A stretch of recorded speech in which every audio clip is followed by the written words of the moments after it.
Hello everyone. आज की इस वीडियो में हम बात करने वाले हैं क्लास 11th की पॉलिटिकल साइंस। और आज हम सेकंड बुक स्टार्ट करने वाले हैं। सेकंड बुक का चैप्टर नंबर फर्स्ट है राजनीतिक सिद्धांत एक परिचय। इस चैप्टर को यहाँ पे हम डिस्कस करेंगे, बिल्कुल आसान भाषा में आपको समझाऊंगा। और एक चीज याद रखना, जो आपकी बुक 1 है वो बुक 2 से बिल्कुल अलग है, ठीक है। वहां पे जो आपने चैप्टर पढ़े हैं वो अलग कंटेंट होता है और यहाँ पे आपको अलग तरीके का कंटेंट पढ़ना पड़ेगा, ठीक है। ये डिफरेंट है, तो आपको यहाँ पे थोड़ा ध्यान से समझना है, तभी आपको अच्छे तरीके से चीजें समझ में आएगी। यहाँ पे याद करने वाली चीजें ज्यादा नहीं होती, उस वाली बुक में आपको याद ज्यादा करना होता है, ठीक है। तो चलिए समझते हैं, स्टार्ट करते हैं।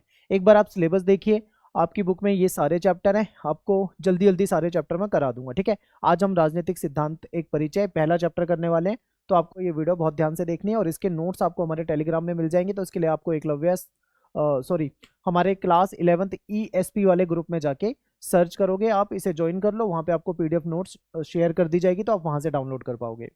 मेरा नाम सत्येंद्र प्रताप है। आपको कुछ पूछना हो तो आप डायरेक्ट मुझे इंस्टाग्राम पे मैसेज कर सकते हैं, एकलव्य स्टडी पॉइंट इस नाम से आपको मैं वहां पे मिल जाऊंगा। आप मैसेज करते हैं, जैसे ही मुझे टाइम मिलेगा मैं आपको रिप्लाई कर दूंगा। अब स्टार्ट करते हैं अपने चैप्टर को। देखिए, मनुष्य जो होता है, मानव जो होता है, वो अन्य प्राणियों से बिल्कुल अलग है, ठीक है। अगर आप मनुष्य को कंपेयर करते हो जानवर से, तो मनुष्य और जानवर में क्या अंतर है? आप कहोगे मनुष्य के पास विवेक है, यानी कि मनुष्य के पास बुद्धि है। मनुष्य जिस प्रकार से, आप कहोगे क्या जानवरों के पास बुद्धि नहीं है? उनके पास भी बुद्धि होगी, लेकिन उतनी कुशाग्र बुद्धि या जानवर उतने इंटेलिजेंट नहीं होते जितना एक मनुष्य होता है। यानी मनुष्य के पास विवेक है, उसके पास सोचने समझने की क्षमता है, ठीक है। इस मामले में मनुष्य जो है वो बाकी प्राणियों से अलग होता है। तो मनुष्य जो होता है दो मामलों में, ठीक है, दो ऐसे मामले हैं जिसमें वो बाकी प्राणियों से बिल्कुल अलग होता है। वो दो मामले कौन सा है? सबसे पहला तो ये होता है कि भाई मनुष्य के पास विवेक होता है, यानी बुद्धि होती है, वो सोच समझ सकता है। फिर दूसरा, मनुष्य में संवाद करने की क्षमता होती है, ठीक है। मनुष्य की अपनी एक लैंग्वेज है, एक भाषा है, और अपनी भाषा के जरिए मनुष्य जो होता है वो दूसरे व्यक्तियों से क्या कर सकता है? संवाद कर सकता है, ठीक है। फिर मनुष्य अपने विचारों को भाषा के माध्यम से अभिव्यक्त कर सकता है, यानी मनुष्य के मन में जो भी विचार आते हैं वो अपनी भाषा के जरिए अपने दोस्त को, अपने फ्रेंड को, या जिससे भी उसको शेयर करना है, अपने विचारों को वो शेयर कर सकता है, ठीक है।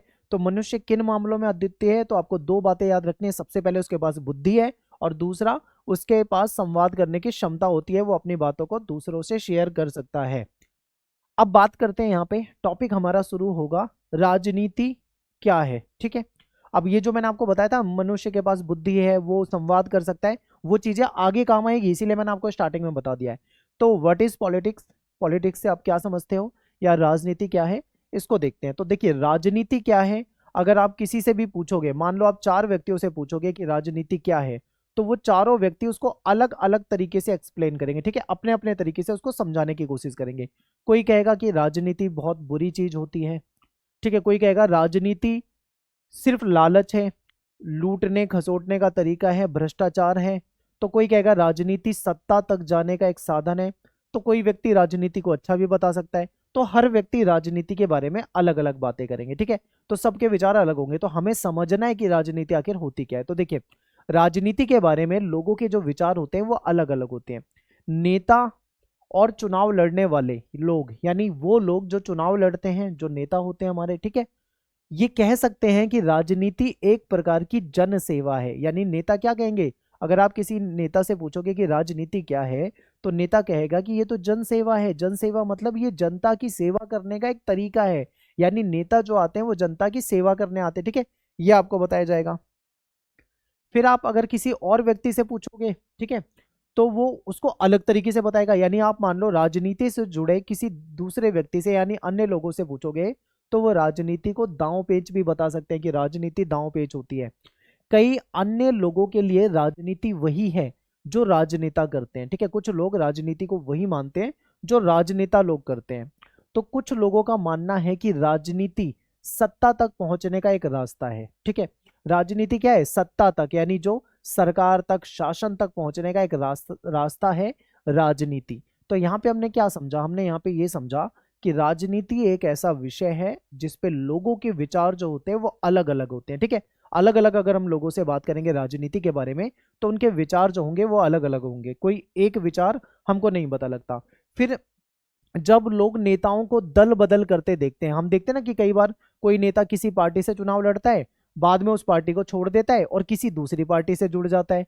ठीक है, ऐसा हमने बहुत बार देखा है। तो जब लोग नेताओं को दल बदल करते देखते हैं, लोग देखते हैं कि नेता जो होते हैं वो झूठे वादे करते हैं लोगों के साथ, ठीक है, कि हम ये बना देंगे, वो बना देंगे, हम यहाँ दुनिया भर की सुविधाएं ला देंगे, ऐसे बहुत बढ़ा चढ़ाकर वादे करते हैं नेता, और अलग अलग तबकों को जोड़ तोड़ करके उनसे वोट लेने का प्रयास भी करते हैं, या फिर निजी या सामूहिक स्वार्थों में भी स्वार्थों की पूर्ति करने के लिए भी घृणित रूप से हिंसा पर उतारू भी हम देखते हैं। कई बार क्या होता है कि नेता झूठे वादे करते हैं, तो ये तो इसमें कोई शक है नहीं, बहुत करते हैं, ठीक है, फिर वो बढ़ा चढ़ा कर बातें करते हैं। कई बार दल बदल कर लेते हैं, इस पार्टी में थे, कभी छोड़कर दूसरी पार्टी में चले गए, जोड़ तोड़ करने की कोशिश करते हैं, कभी किसी पार्टी को तोड़ रहे हैं, कभी किसी विधायक को तोड़ रहे हैं, ठीक है, ऐसा भी करते हैं। कई बार अपने स्वार्थ के लिए वो लड़ाई दंगे तक करवा देते हैं, ये हमने देखा है।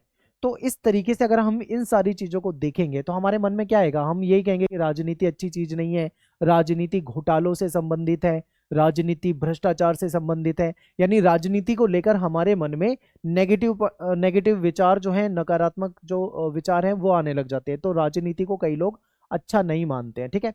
तो इस तरीके की सोच जो है वो इतनी ज्यादा प्रचलित है कि आप कहीं पे भी पूछोगे राजनीति क्या है, तो ज्यादातर लोग उसको अलग तरीके से ही बताएंगे, यानी अच्छा नहीं बताएंगे, ठीक है, राजनीति को लोग अच्छा नहीं बताते हैं। तो समझिए, जीवन के विभिन्न क्षेत्रों में जब हम हर संभव तरीके से अपने स्वार्थ को, यानी अपने ही स्वार्थ को साधने में लग जाएं, ठीक है, और दूसरे लोगों को भी हम देखें कि वो अपना ही स्वार्थ साधने में लगे हुए हैं, तो हम कह सकते हैं कि भाई ये राजनीति कर रहा है। यानी जब कोई व्यक्ति अपना अपना फायदा देखे, दूसरों को नुकसान पहुंचाने की सोच रहा हो, या फिर दूसरों को समझ ही ना रहा हो, बस अपना फायदा देख रहा हो, अपना स्वार्थ देख रहा हो, तो ऐसे में हम ये भी कह सकते हैं कि ये तो राजनीति कर रहा है। यानी राजनीति नेगेटिव चीज से जोड़ के देखी जाने लगी है, ऐसा लोगों के विचारों से हमको पता लगता है, ठीक है। आगे देखते हैं। आपने जरूर लोगों को ये कहते भी सुना होगा कि मुझे राजनीति में इंटरेस्ट नहीं है। कई लोग बोलते हैं भाई मैं इन सब चीजों से दूर रहता हूँ, मैं तो कोई राजनीति की बात करता ही नहीं हूँ, मैं तो राजनीति से दूर रहता हूँ, मुझे राजनीति से कोई इंटरेस्ट नहीं है। आपने बहुत बार सुना होगा लोग ऐसा बोलते हैं, ठीक है। तो क्यों दूर रहना चाहते हैं लोग राजनीति से, या क्यों ऐसा कहते हैं कि भाई राजनीति में इंटरेस्ट नहीं है? क्योंकि वो नेताओं को देखते हैं कि कभी कोई नेता कुछ बोल रहा है, कभी कुछ बोल रहा है, कभी कोई भ्रष्टाचार में पकड़ा जा रहा है, कभी किसी गलत काम में नजर आ रहा है। तो ऐसे में लोगों को कहीं ना कहीं राजनेता, यानी जो हमारे नेता होते हैं और जो राजनीति होती है, राजनेता और राजनीति दोनों से ही लोगों को थोड़ी नफरत होने लग जाती है, ठीक है। इसीलिए वो कहीं ना कहीं राजनीति से अपने आप को दूर करने की भी कोशिश करते हैं। केवल साधारण लोग ही राजनीति से निराश नहीं है, यानी कि जो आम आदमी होते हैं, केवल वो दुखी नहीं है राजनीति से, बल्कि राजनीति से ऐसे लोग भी दुखी हैं, ठीक है। कौन से लोग? यानी कि ऐसे लोग जो लाभान्वित होने, यानी और विभिन्न राजनीतिक दलों को चंदा देने वाले व्यवसायी और उद्यमी अपनी मुसीबतों के लिए आए दिन राजनीति को कोसते रहते हैं। ऐसे लोग जो बहुत फायदे में रहते हैं, ठीक है, बिजनेसमैन लोग हो गए, जो बहुत पैसे वाले लोग हैं, जो बिजनेसमैन होते हैं, जो पैसे वाले लोग होते हैं, वो भी चंदा देते हैं। किसको चंदा देते हैं? राजनीतिक पार्टियों को चंदा देते हैं, ठीक है, और वो भी दुखी दिखते हैं। आप सोचोगे कि हम तो चलो आम आदमी हैं, हम राजनीति से कई बार दुखी रहते हैं। जो बिजनेसमैन है, जो करोड़पति अरबपति लोग हैं, जिनके पास बहुत पैसा है, ठीक है, वो भी राजनीति से आपको कहीं ना कहीं दुखी दिखाई देंगे। तो राजनीति से ज्यादातर समाज के सभी तबके आपको दुखी दिखाई देंगे, ठीक है। सिनेमा के कलाकार भी आपको राजनीति की बुराई करते नजर आ जाएंगे। जो हीरो हीरोइन एक्ट्रेस वगैरह होते हैं जिनको हम देखते हैं, आपने देखा होगा, वो भी कई बार राजनीति की बुराई करते हैं। ये अलग बात है कि जैसे ही वो इस खेल में शामिल हो जाते हैं, तो वैसे ही अपने आप को इस खेल की जरूरत के हिसाब से ढाल लेते हैं। आपने देखा होगा कि कुछ फिल्म एक्टर होते हैं जो राजनीति को बुरा भला कहते हैं, बाद में वो खुद नेता बन जाते हैं, ठीक है। आप क्या मुझे कमेंट में कोई एक ऐसे एक्टर या एक्ट्रेस का नाम बता सकते हो जो पहले फिल्मों में काम करते थे लेकिन बाद में उन्होंने पॉलिटिक्स यानी कि नेतागिरी ज्वाइन कर ली हो, ठीक है। तो आप देखोगे कि कई बार क्या होता है, जो फिल्म एक्टर या एक्ट्रेस पहले राजनीति की बुराई करते थे, लेकिन बाद में जब वो खुद इसी लाइन में आ जाते हैं, यानी खुद वो नेता वगैरह बन जाते हैं, तो फिर वो अपने आप को वैसा ही बना लेते हैं, यानी उसकी जरूरत के हिसाब से ही ढाल लेते हैं, फिर वो भी वही काम करने लग जाते हैं, ठीक है। तो ऐसा अगर आप कोई जानते हो तो आप मुझे कमेंट में बताइए। तो यहाँ पे हमने क्या समझा? हमने ये समझा कि राजनीति जो है ना, राजनीति चाहे जो भी हो, लेकिन वो मतलब लोग उसको कहीं ना कहीं नकारात्मक रूप से देखते हैं। चाहे वो आम आदमी हो, चाहे वो बड़े बड़े बिजनेसमैन हो, चाहे कोई फिल्म एक्टर हो, सभी कहीं ना कहीं राजनीति से कुछ चीजों में आपको निराश दिखाई देंगे। तो ऐसे में अगर हम पूछें कि राजनीति क्या है, तो आप कैसे बताओगे? तो आप कहोगे कि राजनीति को परिभाषित करना आसान नहीं है। अब राजनीति को परिभाषित करना आसान क्यों नहीं है? वो इसलिए आसान नहीं है क्योंकि राजनीति को लेकर लोगों के विचार अलग हैं। ठीक है, तो आप अलग अलग विद्वानों से जाकर पूछोगे कि राजनीति क्या है, तो आपको वो अलग अलग तरीके से बताएंगे, यानी कि सबके विचार अलग हैं।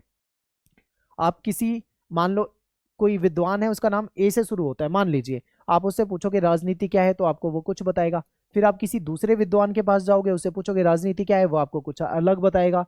फिर आप किसी तीसरे विद्वान के पास जाओगे तो वो राजनीति को अलग बताएगा। यानी कि सभी विद्वानों के जो विचार हैं राजनीति को लेकर वो अलग अलग है, इसलिए राजनीति क्या है इसको परिभाषित करना काफी मुश्किल होता है। ठीक है, लेकिन फिर भी हम कुछ ऐसे पॉइंट बताएंगे जिससे आप बता सकते हो कि राजनीति क्या है। तो राजनीति क्या है उसके लिए ये पॉइंट याद रखना है। ठीक है, तो देखिए, कुछ विद्वान कहते हैं कि राजनीति जो है वो शासन करने की कला है। ठीक है, यानी राजनीति क्या है? शासन करने की कला है। आगे चलते हैं। फिर कुछ पॉइंट आप ये भी याद रखना कि कुछ लोग ऐसा भी कहते हैं कि राजनीति जो होती है ना, वो प्रशासन को सही तरीके से चलाने की सीख देती है।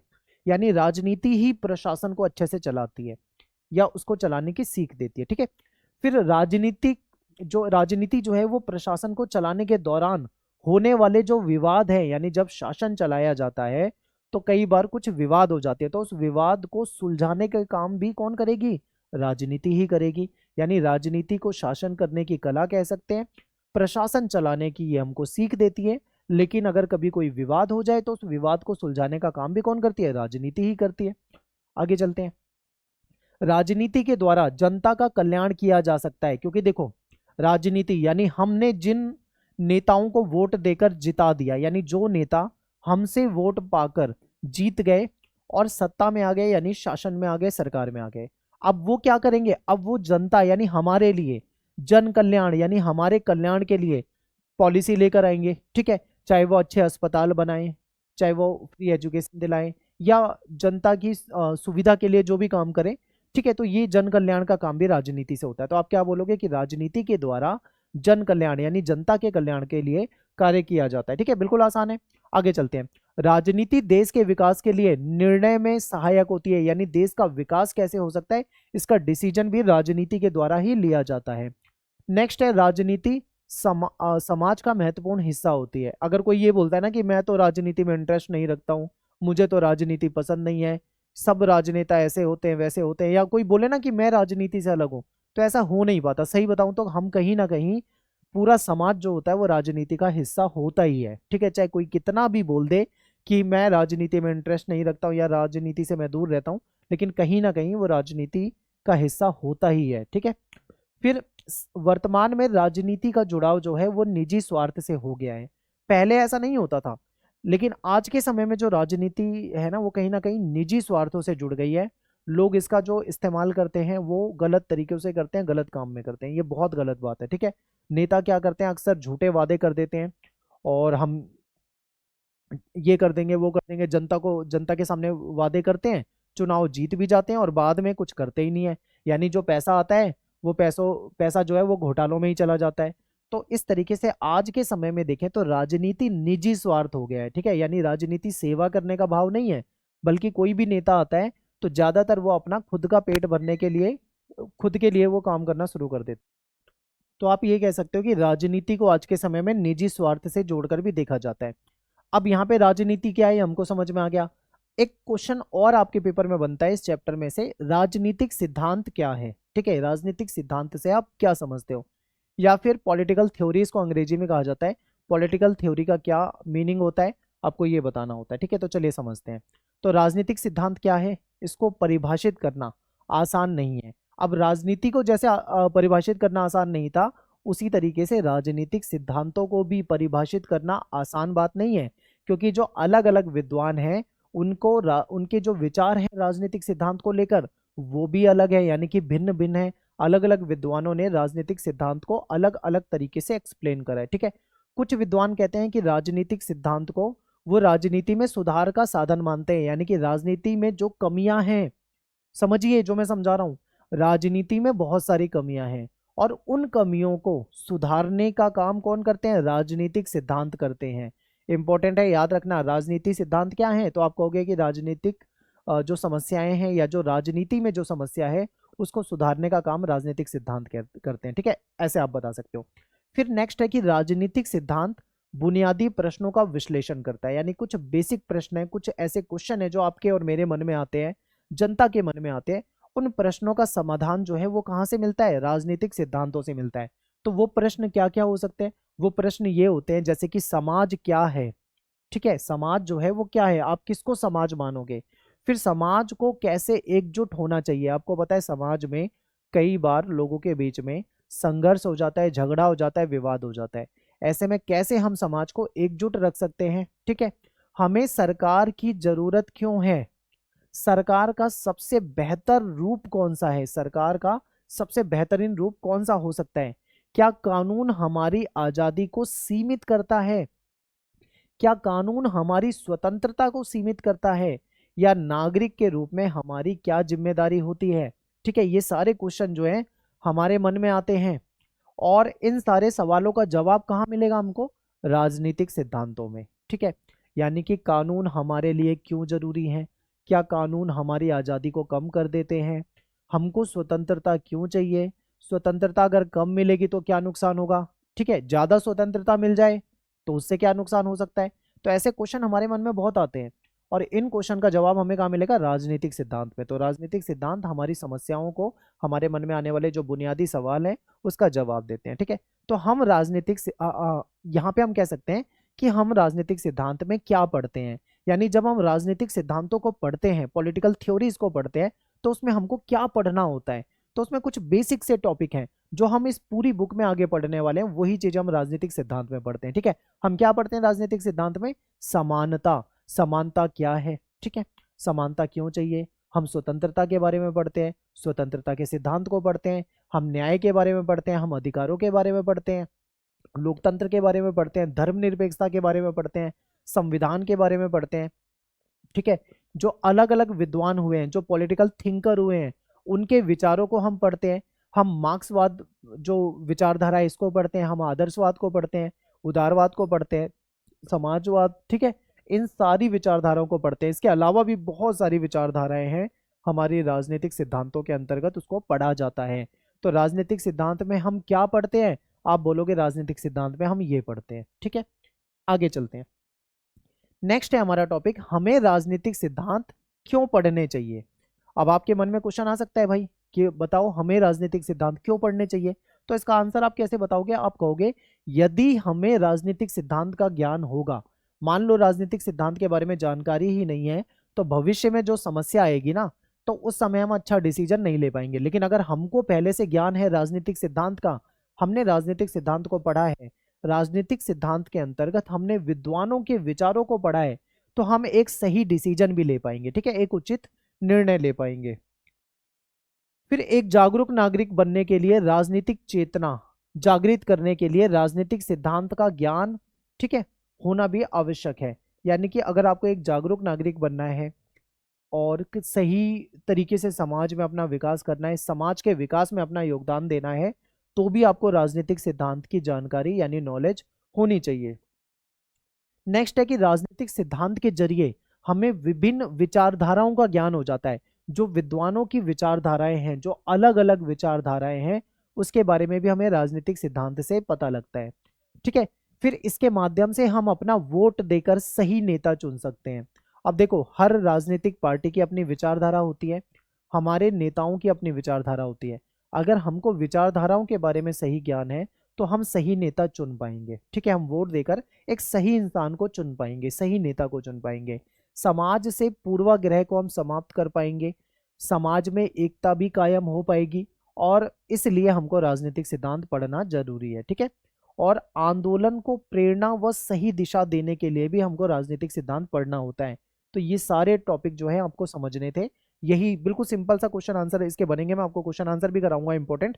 पहले तो आप चैप्टर में से समझ लो, क्योंकि चैप्टर समझना बहुत जरूरी है, और ये बुक 1 से बहुत अलग है बुक, ठीक है, तो आपको समझना है। अब बात करते हैं फिर आगे, वाद विवाद हो, तर्क वितर्क हो, किसी घटना का फायदा या उसका नुकसान जानना हो, यानी उसका आकलन करना हो, ठीक है, और आकलन करने के बाद सही डिसीजन लेना हो, तो इसके लिए भी हमको राजनीतिक सिद्धांत पढ़ना चाहिए।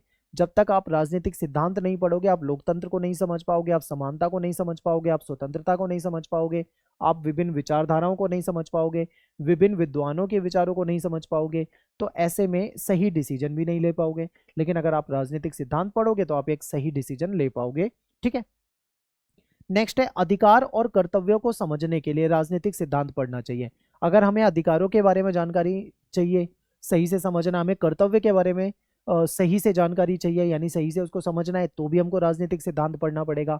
अगर हमको शासन व्यवस्था की सही जानकारी लेनी है, शासन व्यवस्था के बारे में सही से हमको समझना है, तो भी हमें राजनीतिक सिद्धांत पढ़ना पड़ेगा। देश के लिए जो पॉलिसी बनाई जाती है, तो पॉलिसी बनाने से पहले भी जो हमारे नेता या जो भी पॉलिसी बनाने वाले होते हैं वो राजनीतिक सिद्धांतों को समझते हैं, तभी वो एक सही डिसीजन ले पाएंगे, एक सही पॉलिसी बना पाएंगे। फिर लोकतंत्र की उपयोगिता का ज्ञान प्राप्त करने के लिए राजनीतिक सिद्धांत पढ़ना चाहिए। ठीक है, तो भविष्य की योजनाएं बनाने के लिए राजनीतिक सिद्धांत हमको पढ़ना है, क्योंकि जब तक राजनीतिक सिद्धांत की जानकारी नहीं होगी तो भविष्य की सही योजना नहीं हो बन पाएगी। अंतर्राष्ट्रीय शांति और सहयोग के लिए उसको बढ़ावा देने के लिए भी राजनीतिक सिद्धांत की आवश्यकता होती है। ठीक है, विभिन्न शासन प्रणालियों के अध्ययन के लिए अलग अलग जो शासन प्रणाली होती है, अब देखो आप भारत में रहते हो तो भारत में लोकतंत्र है, क्या दुनिया में सभी देशों में लोकतंत्र है? आप कहोगे नहीं। आप चाइना में जाओगे तो क्या आपको वहां पे लोकतंत्र मिलेगा? नहीं मिलेगा। आप रसिया में जाओगे तो क्या वहां पे आपको लोकतंत्र मिलेगा? नहीं मिलेगा। अमेरिका में अलग तरीके का शासन है, ब्रिटेन में अलग तरीके का शासन है, चीन में अलग तरीके का शासन है, भारत में अलग तरीके का शासन है। ठीक है, तो आप जब शासन पर अगर आपको अलग अलग शासन प्रणाली का अध्ययन करना है तो भी आपको राजनीतिक सिद्धांत इंपॉर्टेंट होगा। राजनीतिक सिद्धांत में हम अलग अलग तरीके के जो शासन प्रणाली होती है उसके बारे में समझते हैं। ठीक है, एक स्टूडेंट होने के नाते राजनीतिक सिद्धांत पढ़ना आपको चाहिए, क्योंकि अगर आप पॉलिटिकल साइंस के विद्यार्थी हो, आप आगे बीए में भी जाते हो, वहाँ पे भी पॉलिटिकल साइंस पढ़ते हो, तो आपको राजनीतिक सिद्धांत जरूर पढ़ना पड़ेगा। इसके अलावा अगर आप सोचो कि राजनीतिक सिद्धांत नहीं पढ़ोगे तो आपकी पॉलिटिकल साइंस सब्जेक्ट ही कंप्लीट नहीं होगा, क्योंकि इसका मेन पार्ट होता है, ठीक है, राजनीतिक सिद्धांत। तो राजनीतिक सिद्धांत क्या होता है ये हमने समझ लिया। अब बात करते हैं राजनीतिक सिद्धांत का महत्व क्या होता है। ठीक है, क्या इसकी इंपॉर्टेंस है? तो देखिए, न्याय और समानता के बारे में एक सही सोच का विकास राजनीतिक सिद्धांत के ज्ञान के बाद होता है। तर्कसंगत और प्रभावी ढंग से संप्रेषण, यानी सही तरीके से जो कम्युनिकेशन हो पाता है, वाद विवाद हो पाता है, ठीक है, विचारों का आदान प्रदान हो पाता है, वो भी कहीं ना कहीं राजनीतिक सिद्धांत के ज्ञान से ही हो पाता है। कुशल और प्रभावी राजनीतिक डिसीजन जो होगा, यानी एक सही डिसीजन लेना राजनीति में, वो भी राजनीतिक सिद्धांत के द्वारा ही हो पाता है। अंतर्राष्ट्रीय जगत की सूचना प्राप्त करने में भी कहीं ना कहीं राजनीतिक सिद्धांत महत्वपूर्ण होते हैं। फिर राजनीतिक सिद्धांत को व्यवहार में उतारना। अब मान लो आपने राजनीतिक सिद्धांत पढ़ लिया, आपने स्वतंत्रता को पढ़ लिया, अच्छे से समझ लिया, आपने समानता को पढ़ लिया, अच्छे से समझ लिया, आपने लोकतंत्र को पढ़ लिया, अच्छे से समझ लिया, आपने अलग अलग जो राजनीतिक सिद्धांत है मान लो सबको आपने पढ़ लिया, अच्छे से समझ लिया। अब पढ़ने के बाद आपको उसको व्यवहार में भी उतारना पड़ेगा, यानी लागू भी करना पड़ेगा, अप्लाई भी करना पड़ेगा अपने आप पे। ठीक है, तो देखिए इस पुस्तक में हमने स्वयं को राजनीतिक सिद्धांत के सिर्फ एक पहलू तक सीमित रखा है, जिसमें हम केवल स्वतंत्रता, समानता, नागरिकता, न्याय, ठीक है, विकास, राष्ट्रवाद, धर्मनिरपेक्षता, बस इतनी ही चीजें हम पढ़ेंगे। और ये राजनीतिक विचारों की उत्पत्ति, उनका अर्थ, उसके महत्व के बारे में हमें इस चैप्टर में, मतलब इस चैप्टर में और इस बुक में आगे हमें यही पढ़ना है पूरी बुक के अंदर। ठीक है, तो ये केवल राजनीतिक सिद्धांत का एक पहलू है। और भी बहुत गहराई से अगर हम देखें तो राजनीतिक सिद्धांत में और भी बहुत सारी चीजें होती हैं जो आपके सिलेबस में नहीं है, लेकिन आप 12वीं में जाओगे और बीए में जाओगे तब आपको आगे डिटेल में वो पढ़ना पड़ेगा। ठीक है, तो ये सारी चीजें आपको राजनीतिक सिद्धांत में मिलेगी।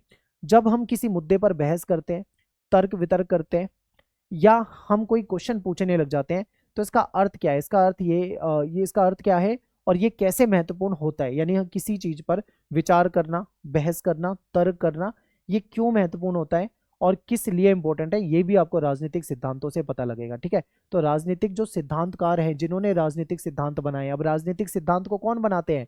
उसको विद्वान लोगों के द्वारा बनाया गया है। ठीक है, उनकी विचारधाराएं हैं। तो राजनीतिक सिद्धांतकारों ने बताया कि आजादी या समानता क्या है, इसकी अलग अलग परिभाषाएं क्या हैं। जैसे गणित में त्रिभुज या वर्ग की आप परिभाषा पढ़ते हो और उसको याद कर लेते हो, वैसे ही राजनीतिक सिद्धांत में भी हम समानता की परिभाषा पढ़ते हैं, स्वतंत्रता की बड़ी परिभाषा पढ़ते हैं, आजादी, न्याय, इन सारी परिभाषाओं से, इन सभी वस्तुओं से हम यहाँ पे क्या होते हैं, रूबरू होते हैं, ठीक है, इसको अच्छे से समझ पाते हैं। समानता जैसे जो शब्द हैं, इसका सरोकार किसी वस्तु, यानी ये कोई वस्तु नहीं है बल्कि मनुष्यों के साथ हमारे जो संबंध है उससे इसका रिलेशन होता है।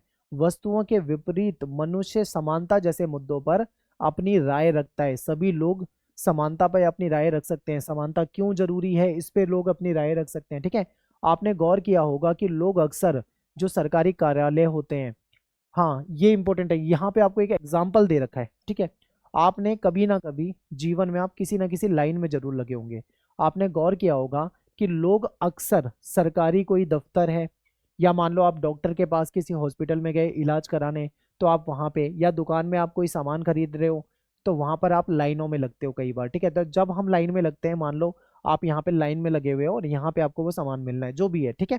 मान लो ये डॉक्टर है, आपको डॉक्टर से इलाज कराना है तो आपको यहाँ पे लाइन में लगना है।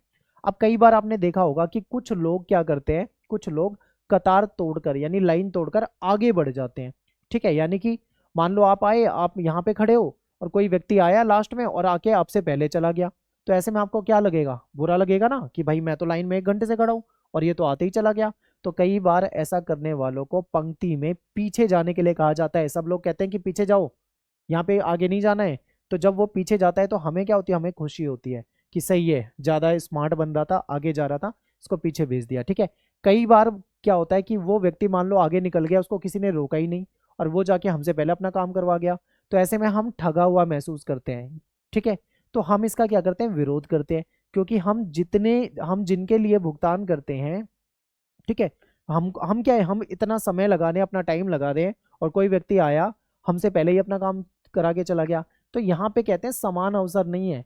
हमें भाई उसको भी हमारी तरह लाइन में ही लगना था, लेकिन वो आके जल्दी काम करा गया, यानी यहाँ पे समानता नहीं थी, तो इसलिए हम उसका विरोध करते हैं। तो ऐसे ही विचारों को हमको राजनीतिक सिद्धांत की बुक में पढ़ना होता है। इस बुक में हम यही चीजें पढ़ेंगे आगे के चैप्टर में 2, 3, 4, 5, आगे आप पढ़ोगे ना जब आपको समझ में आ जाएगा। अब बात करते हैं उन सामानों या सुविधाओं को पाने में समान अवसर चाहते हैं। हम सभी चाहते हैं कि हमको कोई सामान प्राप्त करना हो, कोई सुविधा प्राप्त करनी हो तो हमको बराबर के अवसर मिले। ऐसा ना हो कि हम लाइन में खड़े रहें, कोई दूसरा आए और अपना काम करा के चला जाए और हम खड़े रह जाए। तो ऐसा नहीं होना चाहिए, हमको समान अवसर चाहिए। इसलिए जब हम अपने अनुभव पर ध्यान देते हैं तो हम समझते हैं कि समानता का अर्थ सभी के लिए समान अवसर होता है, ठीक है। समानता का अर्थ क्या है, सभी के लिए समान अवसर। लेकिन फिर भी अगर मान लो कोई बुजुर्ग व्यक्ति है, कोई विकलांग व्यक्ति है, तो ऐसे में काउंटर में, ठीक है, ऐसे में हम क्या कर सकते हैं, हम उसको अलग काउंटर की सुविधाएं अगर दे दें तो वो अच्छा रहेगा। मान लो आप देखते हो, आप हॉस्पिटल में जाते हो, वहाँ पे पर्चियां बनवाते हैं लोग, तो जो बुजुर्ग व्यक्ति होते हैं उनकी अलग अगर लाइन बना दी जाए, क्योंकि बुजुर्ग व्यक्ति वो ज़्यादा देर खड़े नहीं रह सकते, ज़्यादा देर चल नहीं सकते, बहुत दिक्कत रहती है उनके साथ। कोई मान लो विकलांग व्यक्ति है तो उसके लिए अलग से अगर काउंटर बना दिया जाए, अलग से लाइन बना दी जाए, तो वो आसानी से अपना काम करा देगा, ठीक है। तो उससे फिर हमको दुख नहीं होगा, क्योंकि भाई वो सही है, उसको ज़रूरत है। लेकिन कोई हट्टा कट्टा व्यक्ति आए और तुरंत ही लाइन तोड़ के आगे से काम करा के चला जाए तो उसमें हमको लगता है बुरा। तो यहाँ पे हम क्या कहेंगे, हमें समान अवसर चाहिए, ठीक है। लेकिन अगर किसी को विशेष भी मिल जाता है बुजुर्ग व्यक्ति को, तो हम कहते हैं कि चलो ठीक है, इनके साथ ऐसा होना चाहिए। यानी कि किसी के साथ अगर विशेष बर्ताव भी होता है तो उसमें भी न्याय होना चाहिए, गलत नहीं होना चाहिए किसी के साथ, ठीक है। आगे चलते हैं।